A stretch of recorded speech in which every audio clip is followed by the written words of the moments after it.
എടാ ഞാൻ നിന്റെ ഫ്രണ്ടൊക്കെയാണ്, പക്ഷെ ഇതിന്റെ ഡോക്ടറും കൂടിയാണ്. അപ്പോൾ ഇപ്പൊ 12 വീക്സ് ഒക്കെ ആയില്ലേ, നമുക്കൊരു സ്കാനോ ഒരു ബ്ലഡ് ടെസ്റ്റും ചെയ്യാനുണ്ട്. ഓക്കെ, സ്കാനിങ്ങോ? ലാസ്റ്റ് മന്ത് അല്ല സ്കാനിങ് ചെയ്തത്, വീണ്ടും എന്തിനാണ് ഇപ്പം?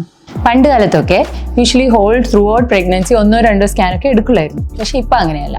നമ്മൾ ഫസ്റ്റ് എടുത്ത സ്കാന് കുട്ടിക്ക് ഡേറ്റിനനുസരിച്ച് വളർച്ചയുണ്ടോന്നും ഹാർട്ട് ബീറ്റ് നോർമലാണോന്നും ഒക്കെ നോക്കാൻ വേണ്ടിയിട്ട്. ഇപ്പം നമ്മൾ എടുക്കുന്ന 3ാമത്തെ സ്കാനാണ്, അതായത് 11 to 14 വീക്സിൽ ചെയ്യുന്ന സ്കാനാണിത്.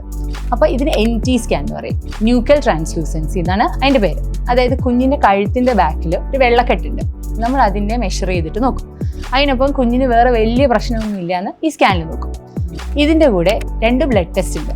ഈ സ്കാനും ബ്ലഡ് ടെസ്റ്റും കൂടെ കമ്പൈൻ ചെയ്യുമ്പോൾ നമ്മൾ കമ്പൈൻഡ് ടെസ്റ്റ് എന്ന് പറയും.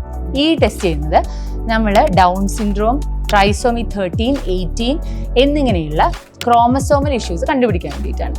ഓക്കെ, അപ്പോൾ ഇത് ഈ സമയത്ത് ചെയ്യുന്നതാണ് ഏറ്റവും നല്ലത്.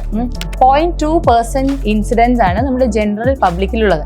അതായത് 500 ഗർഭിണിക്ക് ഇങ്ങനെ ഉണ്ടാവാനുള്ള സാധ്യതയുണ്ട്. ഇനിയിപ്പോൾ അങ്ങോട്ട് ഏജ് കൂടിയാൽ ഈ 0.2 എന്നുള്ളത് 2% ആവും. ഓക്കെ, നമുക്ക് കണ്ടുപിടിക്കാൻ പറ്റാത്ത കുറേ അസുഖങ്ങൾ വാവയ്ക്ക് ഉണ്ടാവും. പക്ഷെ നമുക്ക് കണ്ടുപിടിക്കാൻ പറ്റുന്ന കാര്യങ്ങൾ നമ്മൾ ഡെഫിനറ്റ്ലി ചെയ്യണം, അല്ലേ? നമ്മുടെ ഹെൽത്ത് ഓഫ് ദി ബേബി അല്ലേ മോസ്റ്റ് ഇമ്പോർട്ടൻറ്റ്. അപ്പോൾ you should definitely do this. Okay, അപ്പോൾ നമുക്ക് ഫസ്റ്റ് ട്രൈമസ്റ്ററിൽ മാത്രം ചെയ്യാൻ പറ്റുന്ന സ്ക്രീനിങ് ടെസ്റ്റ് ആണെങ്കിൽ? അങ്ങനെയല്ല. ഫസ്റ്റ് ട്രൈമസ്റ്റർ ചെയ്താൽ നമുക്ക് 92% സെൻസിറ്റിവിറ്റി ഉണ്ട്. അതായത് 92% ഇത് കണ്ടുപിടിക്കാനുള്ള നമുക്ക് ചാൻസസ് ഉണ്ടാവും. ഇനി സെക്കൻഡ് ട്രൈമസ്റ്റർ, ഫസ്റ്റ് ട്രൈമസ്റ്ററിൽ എന്തെങ്കിലും കാരണം കൊണ്ട് നമ്മൾ മിസ്സായി പോയാൽ നമുക്ക് 16 to 22 വീക്സിൽ ഈ ടെസ്റ്റ് ചെയ്യാം. അതിന് നമ്മൾ ക്വാഡ്രപ്പിൾ ടെസ്റ്റ് എന്ന് പറയും. അതായത് വാവയുടെ സ്കാൻ ചെയ്യും, എന്തെങ്കിലും ഒബ്വിയസ് ആയിട്ടുള്ള അനോമലീസ് ഉണ്ടെന്ന് നോക്കാൻ വേണ്ടി സ്കാൻ ചെയ്യും.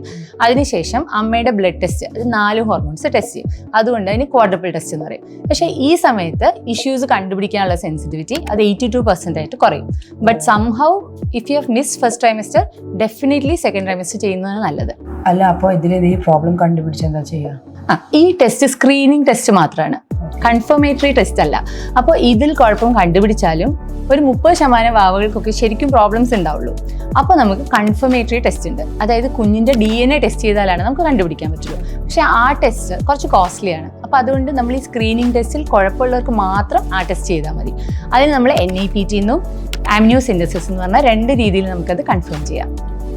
നിനക്കൊരു കുഴപ്പമുണ്ടാവില്ല, നീ ഒരു ടെൻഷനും അടിക്കണ്ട. നമുക്ക് എന്തായാലും ഈ ടെസ്റ്റുമായി മുന്നോട്ടേക്ക് പോവാം. ഓക്കെ.